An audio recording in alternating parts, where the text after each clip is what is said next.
Sadhu. Sadhu, sadhu, sadhu. Samantha Chakravalesu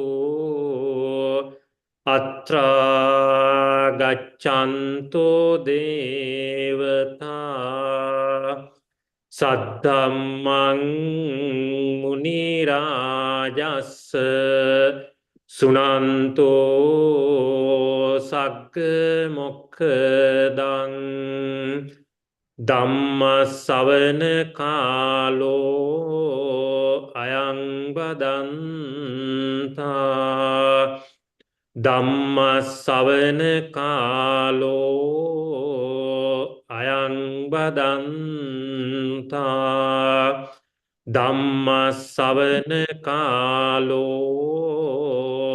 Ayang Badanta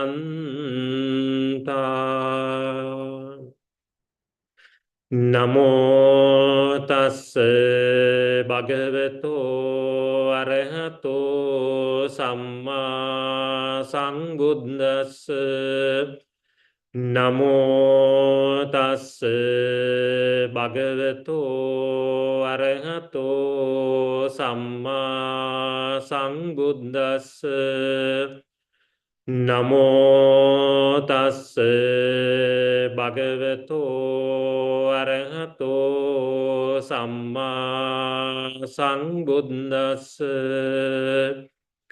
Natti janang apanyassa panyānatti ajhayato Yammi jānañca paññañca save nibbāna santiketi.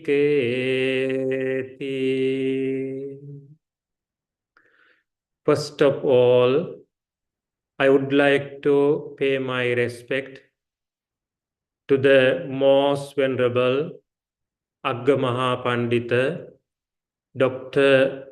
our Walpola Piyananda Nayaka Hamdruo and members of Maha Sangha, dear friends in the Dhamma,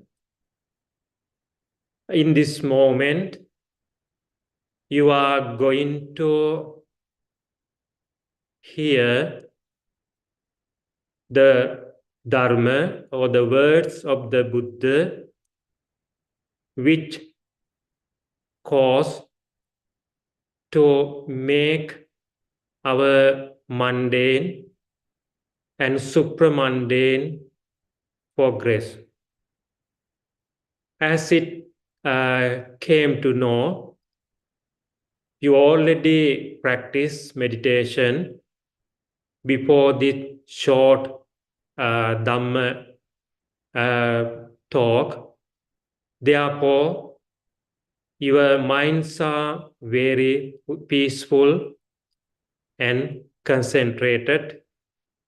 This is the most suitable time to further concentrate your mind in the teaching of the Buddha.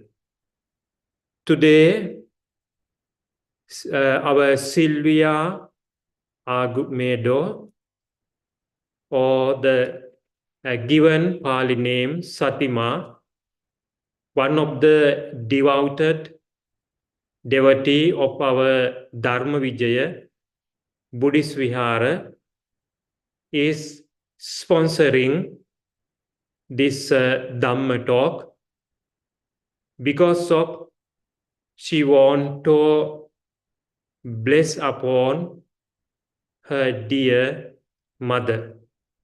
Therefore, in this moment, on behalf of all Mahasangha, I would like her good health, happiness, and longevity by the power of excellent meritorious deed.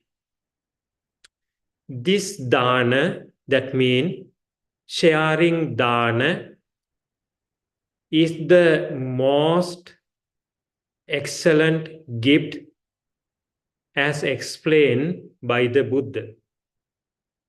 The reason is, in our daily life, we engage lot of discussion, conversation, whoever we meet, probably family members, friends, our co-workers, etc. But if anybody supporting to share even a single word of the Buddha, it is excellent.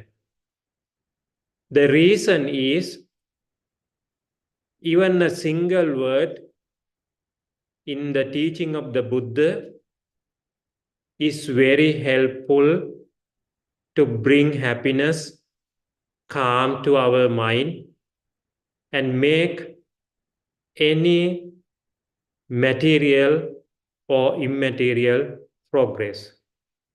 I think Satima is really know the importance of sharing the teaching of the Buddha.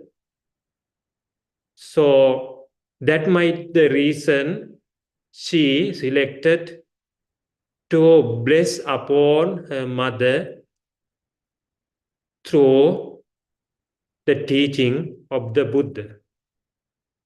Today, we already selected very nice, simple, but very important stanza from the Dhammapada, as I recited earlier. This indeed very important stanza uttered by the Buddha. We know that even the teaching of the Buddha is a vast collection. Sometimes the Buddha repeated very briefly, which covers a huge area. According to the person, maybe according to the location, regarding number of reasons. Here, the stanza start, Natti janang apanyassa. Jhana means, in Sanskrit, we call dhyana, probably in English, absorption. But here I am using the Pali word jhana. Jhana means deep concentration. Very briefly, simply, if I explain according to the original teaching and the commentary. And apanyasa, in Pali language, we can see two terms. One term is panya, another term is apanya. The opposition of panya is apanya. Apanya means somebody doesn't have any knowledge in the spiritual pathway. Panya means the person who has considerable or deep knowledge in the teaching of the Buddha. Here, it is better to mention after enlightenment, our Supreme Buddha spent 49 days around the vicinity of sacred Bodhi tree. After that, he was considering who are the people that are capable to understand my teaching. After recollecting, after examining around the world, he understood, indeed, the teaching that I have understood is very subtle. Therefore, there are no suitable people who are capable to understand my teaching. The reason is, even at that time, the people had a considerable amount of greed, hatred, and delusion. Because of those are the things that cover our spirituality, our deepest level of the mind. With reference to suttas like Pasarasi, Bodhiraja Kumara, the Buddha instantly became to sluggishness. I am not going to elaborate my teaching. If I going to elaborate it, it will be a useless action. Having known the thought of the Buddha, immediately the Brahma Sahampati visited the Buddha and knelt down in front of the Buddha and reverentially invited, Venerable Sir, there are some people who are capable to understand your teaching.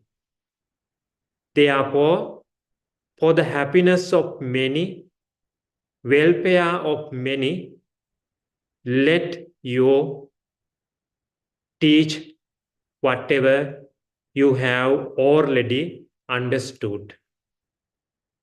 After accepting this invitation, the Buddha pondered, who are the people that are capable to understand my teaching?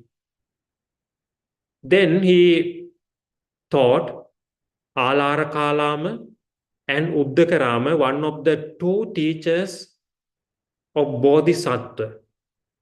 But unfortunately, Uddakarama passed away last night and Alarakalama before 7 days.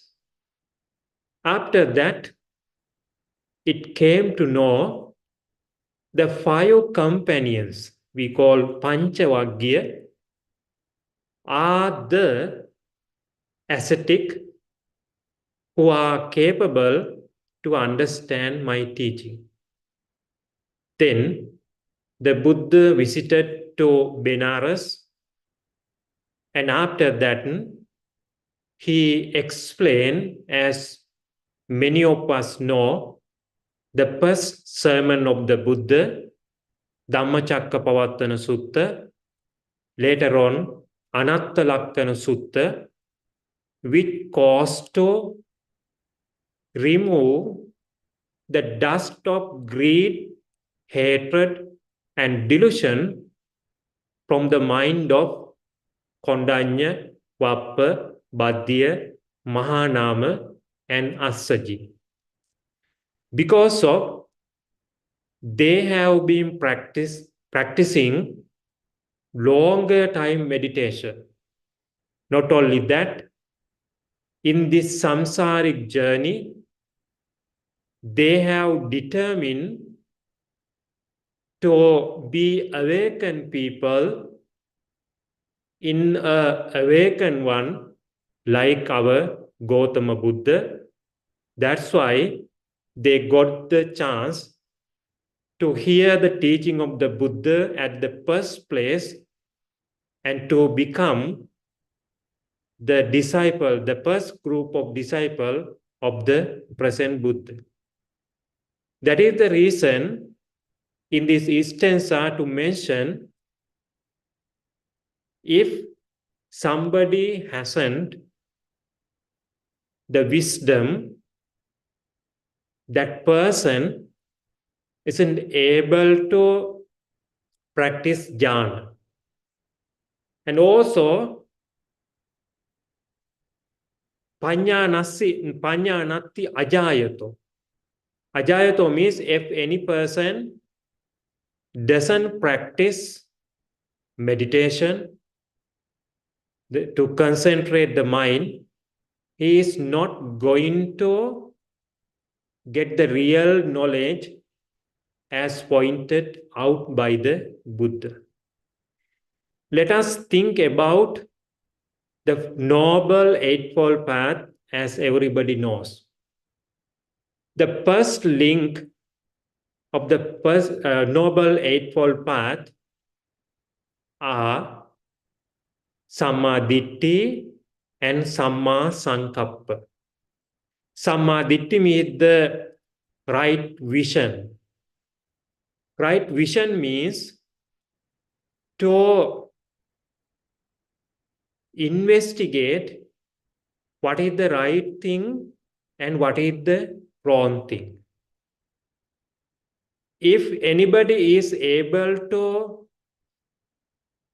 understand what is the right thing and what is the wrong thing, that is very important point or entrance to understand the teaching of the Buddha. When we consider number of suttas, at the very beginning, many people who visited the Buddha for the first time, they had to understand what is the right thing and what is the wrong thing. It doesn't matter a very educated Brahmin when we consider the time of the Buddha. There had been number of very educated Brahmin at the time of the Buddha. For example, Janusoni, Pokkarasati, Sonadanda, etc. But they just have been following their tradition, but they don't have any critical knowledge.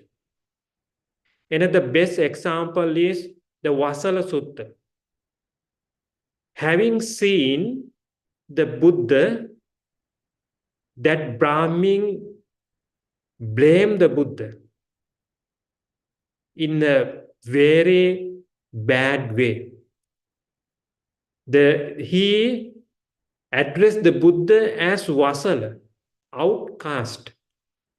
Then the Buddha asks, "Do you know the meaning of Vasala?" He said, "I don't know." He himself said, "Let the Buddha explain what are the reasons to be recognized as someone a Vasala." When the Buddha explained number of reasons to recognize as somebody as an outcast or Vasala, he willingly accepted the Buddha and even became a follower of the Buddha. So that's why right vision, Samma Ditti, is very important. And the second link is Samma Sankappa. Samma Sankappa means right intention. Right intention means Nekkamma Sankappa, the intention of renunciation. And the second one, Avyapada Sankappa, the intention of ill will. And the third one, the violence. Because of those are some of very negative state of the mind. Everybody has let them go. Otherwise, nobody is able to clear or cleanse the mind. So that's why the first two links are very important. And the next three links concern with the morality. Without morality, nobody is able to concentrate the mind. And the rest three links concern with the Samma Samadhi, which we very often call concentration. Therefore, the teaching of the Buddha is very gradual. Everybody has to practice this gradual way. Basically, we introduce the Noble Eightfold Path as Sila, Samadhi, Panya. Morality, concentration, and wisdom. But whether knowingly or unknowingly, many of us start with the Samadhi. Anyway, if anybody is able to understand the teaching of the Buddha is very important. The third line of the stanza that I recited explain Yammi Jnanancha Panyacha. If jhana and wisdom can be seen in any person, Save Nibbana Santike, that person is definitely coming closer to Nibbana. Therefore, this stanza explain the very good combination of concentration and wisdom. Sometime you have read among Sinhalese people, this sutta is very famous. That sutta is Chula Hatti Padopama Sutta, the lesser discourse of elephant footprint. When the Janusoni Brahmin visited the Buddha, actually with reference to that sutta, Janusoni met one of his friend Pilotika before visiting the Buddha. That was the first place he got the information about the teaching of the Buddha. When Janusoni explained the discussion that happened between Pilotika and him, the Buddha explained very clearly the gradual way to reach to Nirvana. According to that sutta, morality, the sila is very important. Probably lay people can observe 5 precepts and then can practice meditation. Then eventually it leads to Nirvana. That sutta explain how everyone can start with morality and then concentration and some kind of knowledge and finally the Nirvana. In this moment, I would like to explain very briefly another sutta in Anguttara Nikaya. The name of that sutta is Panchangika Sutta. Panchangika means, Pancha means 5. There are 5 facts about the concentration. Once, as it explained in that sutta, once the Buddha addressed a group of monks and asked, monks, do you know the 5 fact concentration? Actually, with reference to this sutta, here the concentration is jhana. Then those monks explain, Venerable Sir, we don't know what are the five-factored concentration. And then the Buddha continues, somebody reached to the first jhana after subduing vivicca kamehi, vivicca akusalehi dhammi. Vivicca kama means seclusion from the sensual desire. Or if I explain in another way, that means kama chanda. As far as anybody concerned with kama chanda, the first nivarana, the first hindrance, it's very difficult to concentrate the mind. That's the kama, vivicca kame, and the vivicca akusale dhamme. Akusala means the unwholesome dharma. Unwholesome dharma means the rest for hindrances.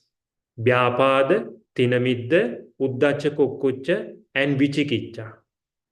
When somebody reach to the first jhana, that individual definitely has to be secluded from those five hindrances. And then he is entering to the first jhana, but the first jhana has vitakka vichara, thought and examine, or applied thought and sustained thought. That's very natural, but that is one of the greatest achievement in the mind. Because of, think about why the Buddha at the very beginning didn't like to explain the teaching. The teaching is all people have those five hindrances. That means greed, hatred, and delusion. But when somebody enters to the first jhana, that person temporarily subdue those five hindrances. But he has applied thought and sustained thought, mind all the time is still rushing, is still busy, but that's very good. The Buddha explained when somebody entered to the first jhana, that the physical body and the mind, here not only, we all the time talking about the mind, but here as somebody entered to the first jhana, not only mind, our this physical body also will be very calm and concentrated. The Buddha, to explain this situation very clearly, makes very nice simile. But this simile concerned with the time of the Buddha. Suppose a bathman, he take an iron ball and put inside the bath powder and then the water. Then that bathman or his apprentice kneaded or mixed this bath powder and water thoroughly. Then that bath powder and water become one. Sometimes this simile not clear for us because of this simile concern the time of the Buddha. But suppose a soap means when we take a bath, it has something mixed. everywhere, everywhere. In the same way, when somebody reach to the first jhana, definitely not only the mind, but also the physical body of that person should be very calm, very peaceful. When somebody reach to the second jhana, it is supposed to completely remove the vitakka vichara, the thought and examine, applied thought and sustained thought. Now think about before entering the first jhana, five hindrances are temporary, subdued. As entering to the second jhana, the vitakka vichara, the thought and examine are completely subdued. Here also the Buddha makes very nice simile. Suppose a pond which fill water to the brim. Even a crow can drink very easily water. No water coming from outside, but inside there a natural fountain. The fountain, from the fountain water come out. The water of this pond or lake is very clear and keep all the time calm because of no any hinder from the wind or no rain. In the same way, when somebody reach to the second jhana, as mentioned earlier, the mind and the physical body comes to more peaceful, more calm. It's very, very nice state of the mind and the physical body. And when somebody reach to the third jhana, one of the major fact should be removed. That fact is piti, the rapture. All sentient beings want to live with rapture. As human being, we also do number of things to keep happiness, comfort, rapture in our day-to-day life.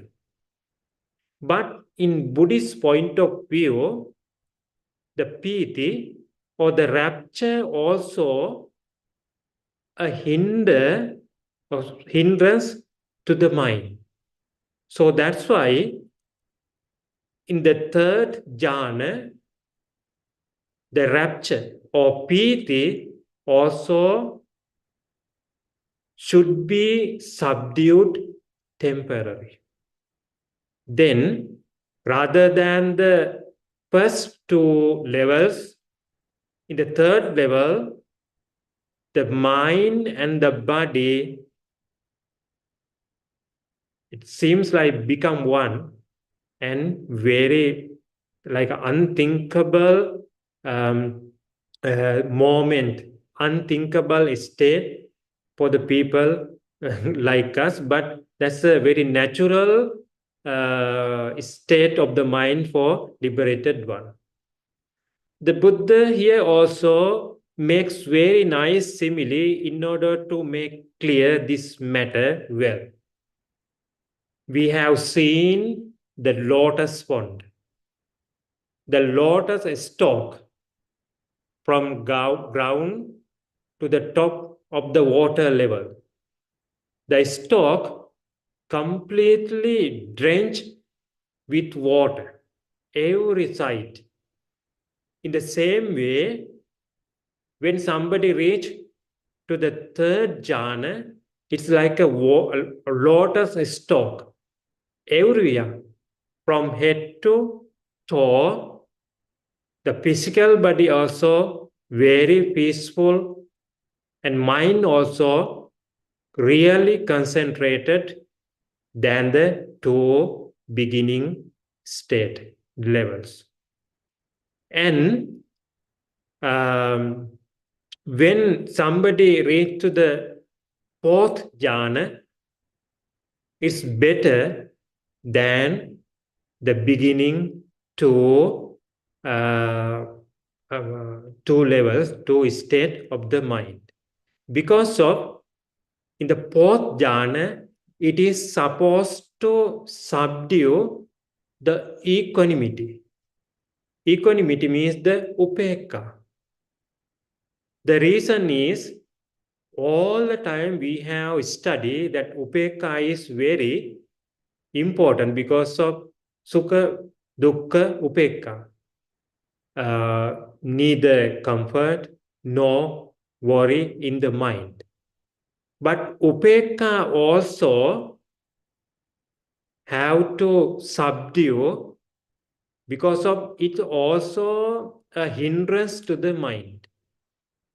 When somebody lives in the state of equanimity, that also concern to keep that person in the samsara.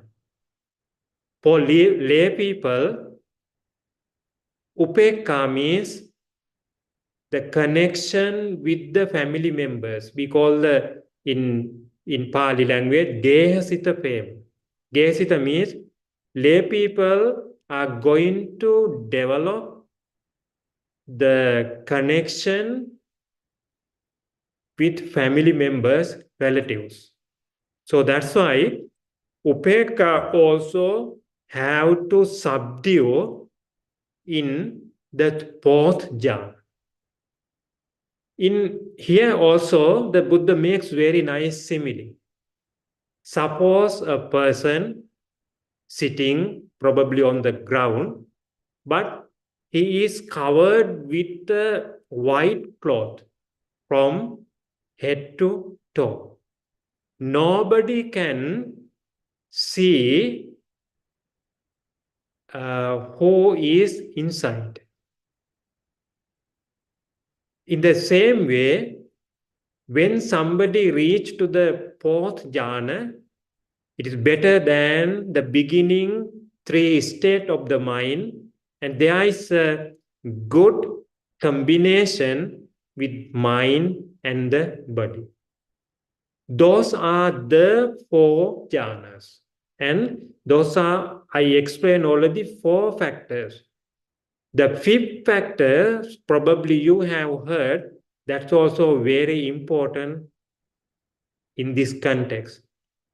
That is the Pacha Vekkana Jnana. Pacha Vekkana means after entering to those four jhanas or four states of the mind, that individual has to examine all the time about these four jhanas.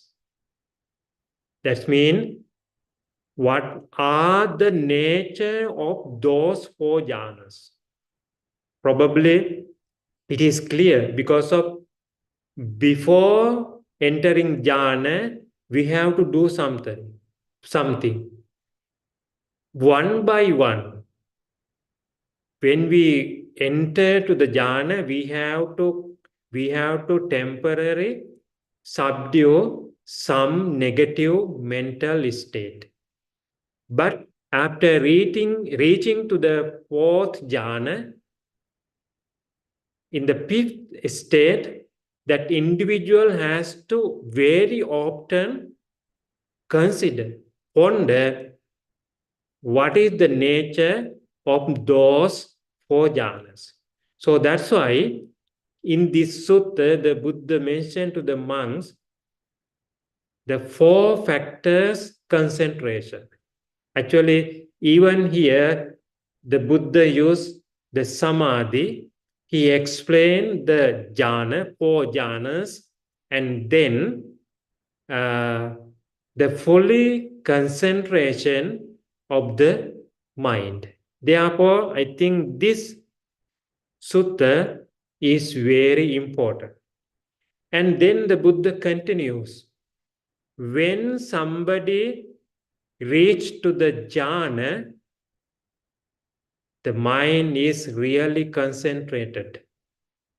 So that's why in the Noble Eightfold Path, Samma Samadhi, the Buddha explained, Samahito bhikkhave yatha bhutang passati. Without concentration, nobody is able to see the things clear.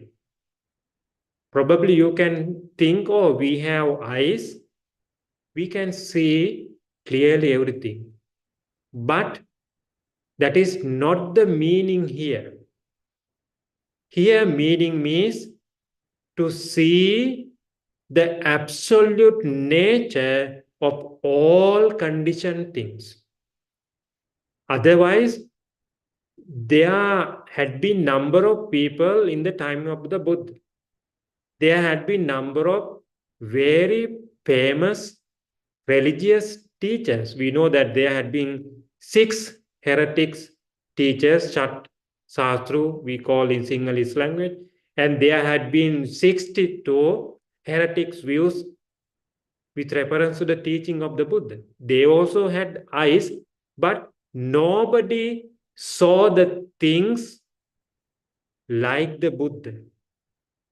So, in order to see the absolute nature of all conditioned things, everybody has to concentrate the mind.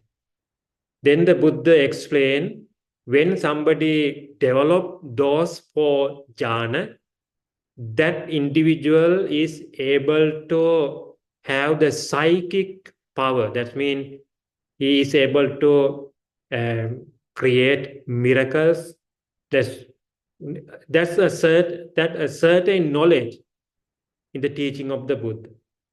And then that person is able to hear the sound, not only around, but far away, even in the divine realm and Brahma realm, even in the hell as well.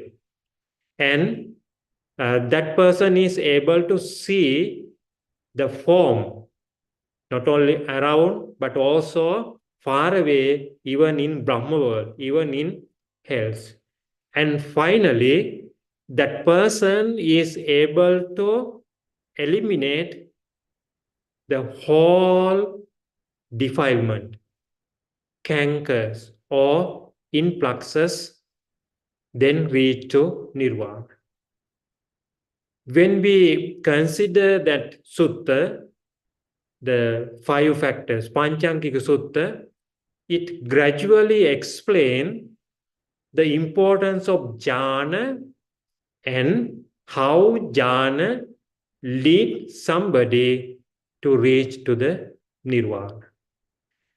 So we have to ponder why the Buddha explained the importance of the jhana. Because so, as the mind, the physical body also very important.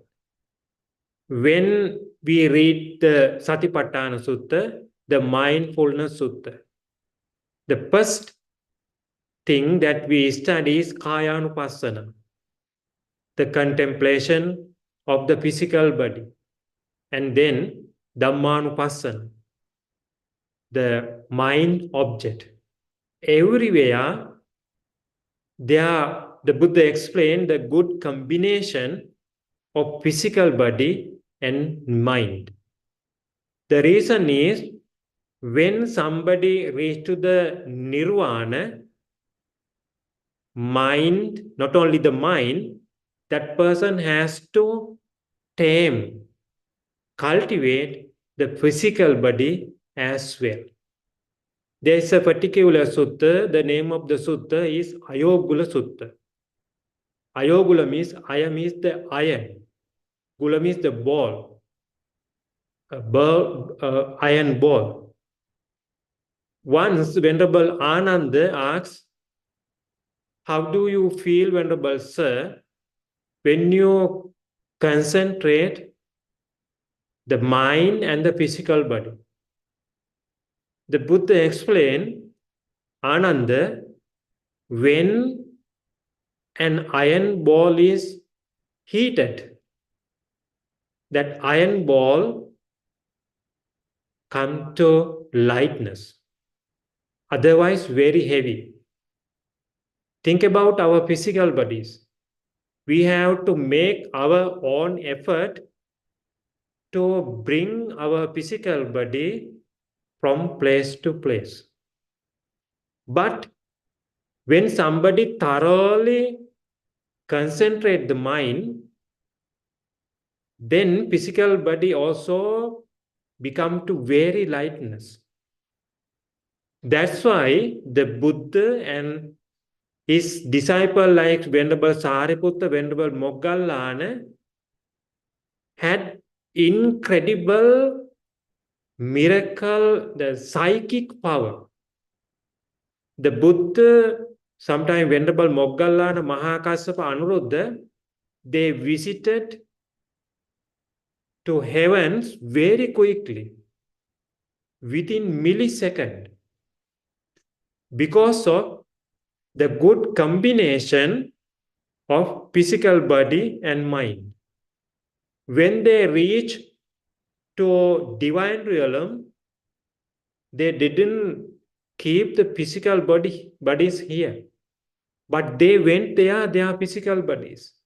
So that's why this concentration or jhana are very helpful to understand what is the importance of our physical body as well.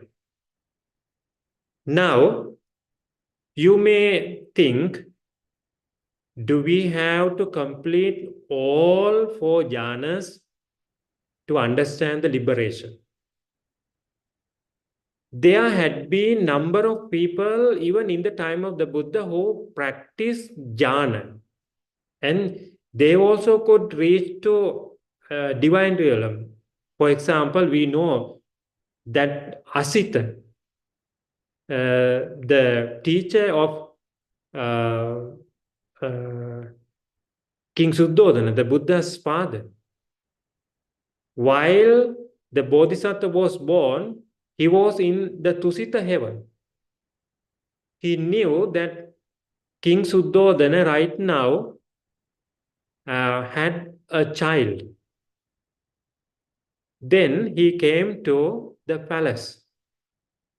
Even without the knowledge of Buddha's teaching, that means even non-Buddhist is able to earn jhana. But jhana doesn't mean nirvana. Then what does mean the jhana?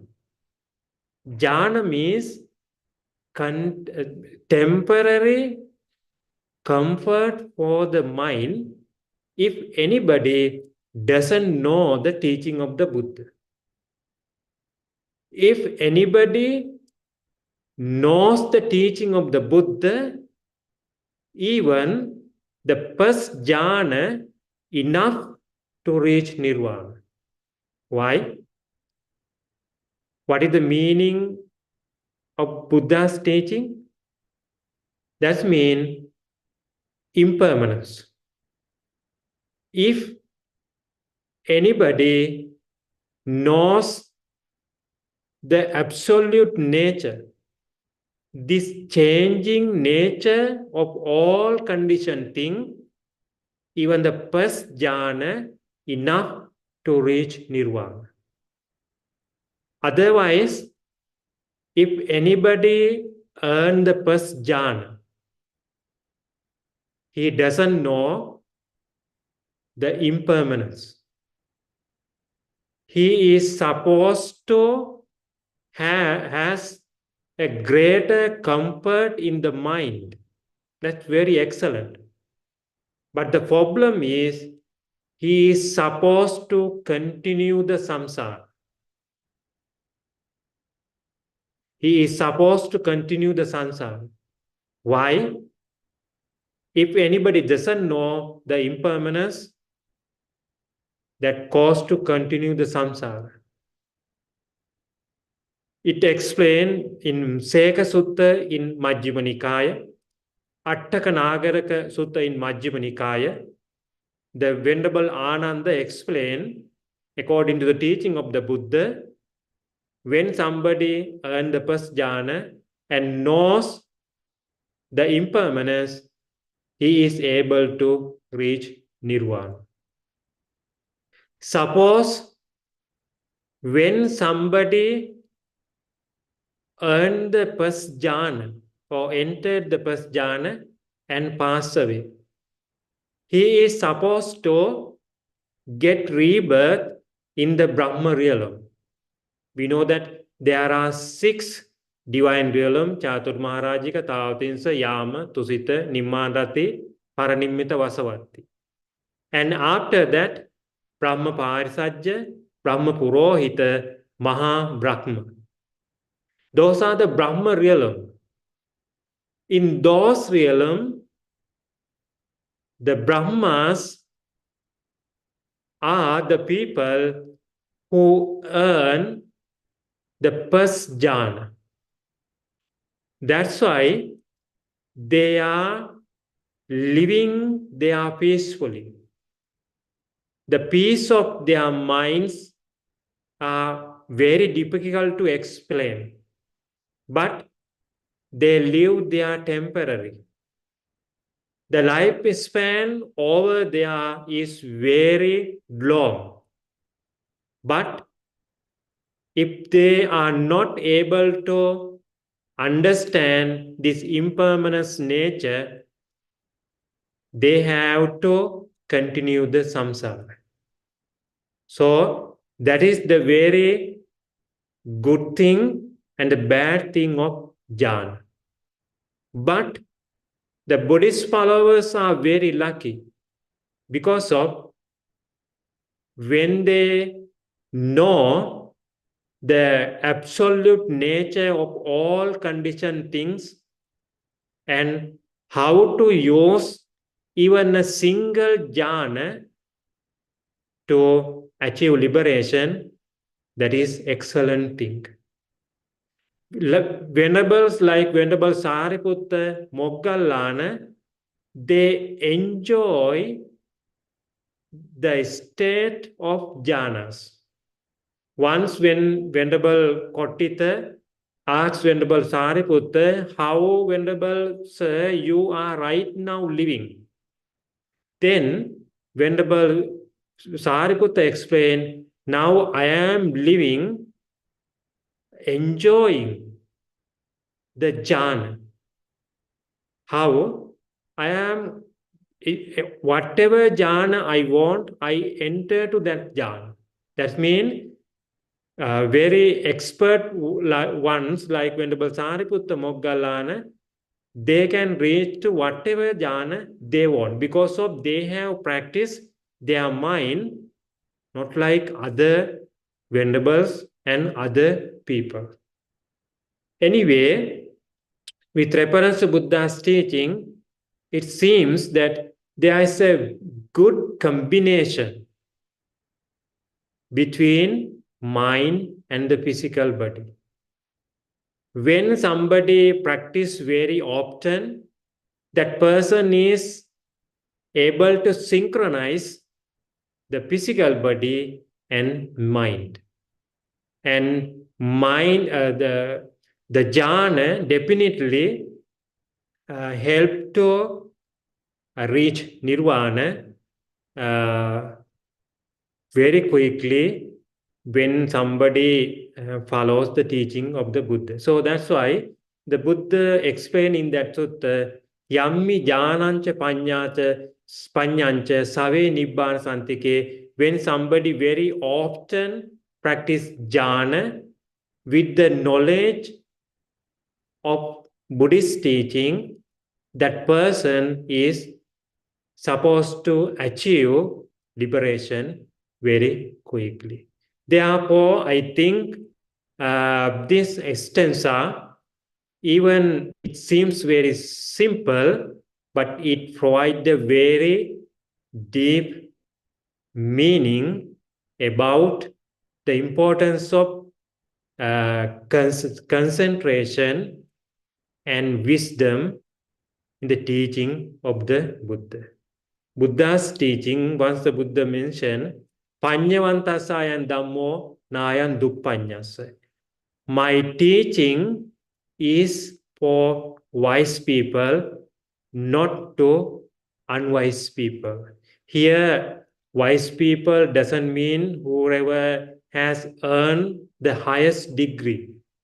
And unwise people doesn't mean whoever have any education. But here, the wisdom in the Buddha's teaching is whoever is able to discriminate what is the right thing and what is the wrong thing. Therefore, we all are very lucky to be the disciple of the Buddha. The Buddha's teaching is very sublime, and by following the teaching of the Buddha, we are able to make the progress not only in our mundane life, but also in our supramundane life as well. I think this is very important stanza, and I explain from with reference to some other suttas as well. I think you are able to get some kind of insight through my teaching. Therefore, it is time to conclude my teaching. Again, I would like to bless upon the dear mother of Sylvia Meadow, or the mother of Satima. By the power of this meritorious deed, may her mother be happy, healthy, and peaceful. And also, may you all be happy, healthy, and peaceful by the power of this meritorious deed. And I wish may this Dhamma talk concern to enhance your knowledge in the teaching of the Buddha and eventually to achieve the liberation. Thank you very much.